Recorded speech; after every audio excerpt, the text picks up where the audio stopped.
Hello guys, welcome back to my YouTube channel. तर मी आज तुमच्यासोबत शेअर करत आहे मॉर्निंग रुटीन.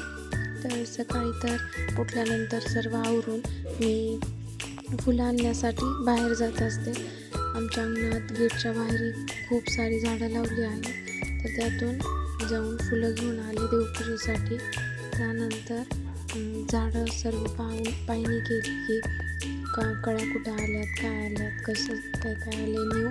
आणि याला हे पण नवीन झाड होतं आणि त्याला पण फुलं आली आहेत. त्यानंतर फुलं तोडून आली आणि छान अशी रांगोळी काढली.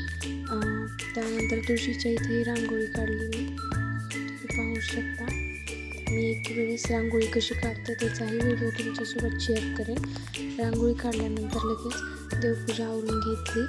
देवपूजा झाली की लगेच ते दीप अमावस्या होती, त्यासाठी पूर्ण दिवे आणि काय काय आपल्याला लागतं त्याला उजाळाला देऊन घ्यायचा होता. म्हणजे पितांबरीने धुवून घ्यायचं होतं समयांना तर ते मी करून घेतलं सर्व. म्हणजे आम्ही धुवूनच ठेवतो स्वच्छ, पण तरी एकदा धुवून घ्यायचं असं स्वच्छ. तर त्यानंतर लगेच पितांबरी लावून त्यांना चकाचक असं धुवून घेतलं आणि दिवे वगैरे ते पण वॉश करून घ्यायचे होते. आणि तुम्ही पण या दिवशी काय काय तयारी केली मला कमेंटमध्ये नक्कीच कळवा. खूप गडबडीत जातो हा दिवस, काम असतं खूप. आणि इथं डिफरंट पाहू शकता तुम्ही.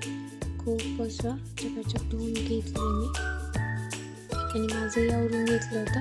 त्यानंतर लगेच पूजा करायची होती आणि पूजाला लागणारे साहित्य सामग्री सगळं रेडी करून घेतलं मी आधीच.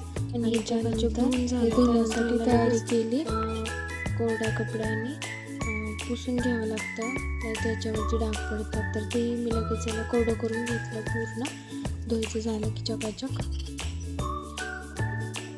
सगळेच दिवे, म्हणजे चांदीच्या 2 निरंजन आणि साध्या 2 निरंजन मम्मी मला देत होती काढून काय काय वॉश करायचे ते.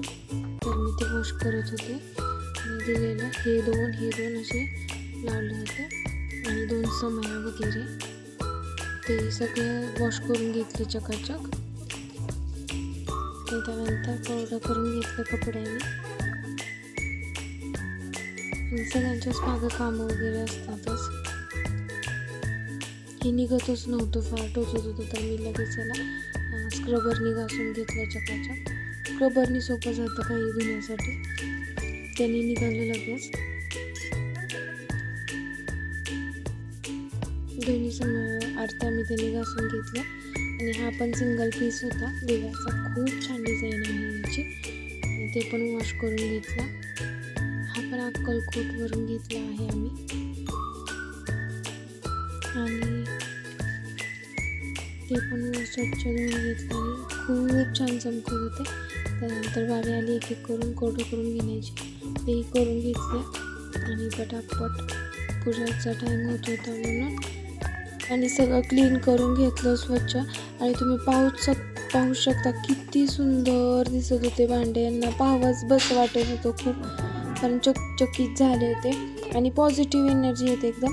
तुम्ही पाहू शकता मी एकदम स्वच्छ घासून पुसून खूप छान लुक आला होता याला. आणि लगेच मग पाट मांडून घेतला मी, ज्याच्यावर सगळी डेकोरेशन तयारी करून घ्यायची आहे ते. आणि लगेच पूजा मांडून घ्यायला सुरुवात केली आणि पूर्ण तयारी केली. बागेतून फुलं पानं काय काय लागतात ते घेऊनच आले होते मी सर्व, हराळी आणि ते. त्यानंतर समयांना असं डेकोरेट करून घेतलं आणि सर्व फुलांनी डेकोरेशन करून घेतलं असं पाकळ्या वगैरे टाकून. आणि त्याच्यावरती ते ठेवून घेतलं. खूप छान दिसत होतं. तुम्ही पण नेक्स्ट टाईम असं आयडिया वगैरे तुम्हाला आवडलीच तर नक्कीच ट्राय करा. त्यानंतर पूजेची सर्व तयारी झाली. ताट ते सजवून घेतलं आणि ते पूजा वगैरे आधीच करून घेतली होती. त्यानंतर दिव्यांची पण पूजा करून घेतली समईची ती. आणि त्यांना नैवेद्य दाखवून घेतला, शुभमकरोती करून घेतली आणि लगेच त्यांना प्रज्वलित करून घेतलं. ती प्रज्वलित केल्यानंतर खूप छान दिसत होता. मी रील पण टाकली आहे, म्हणजे छोटा शॉर्ट व्हिडिओ पण टाकला, ते तुम्ही नक्कीच पाहून घ्या. आवडला असेल तर नक्कीच लाईक करा, शेअर करा, कमेंट करा, सबस्क्राईब करायला विसरू नका. आणि आणि माझी पूजा केली ते कशी वाटली ते नक्कीच सांगा.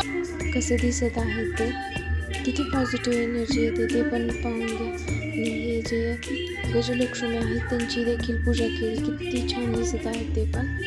आणि त्यानंतर धूप आणि कापूरचा जो हे करून घेतलं सर्व घरात फिरवण्यासाठी. आणि प्रार्थना केली देवाला घरात सुख समृद्धी येऊ दे आणि सर्व छान होऊ दे, महालक्ष्मीची कृपा असावी.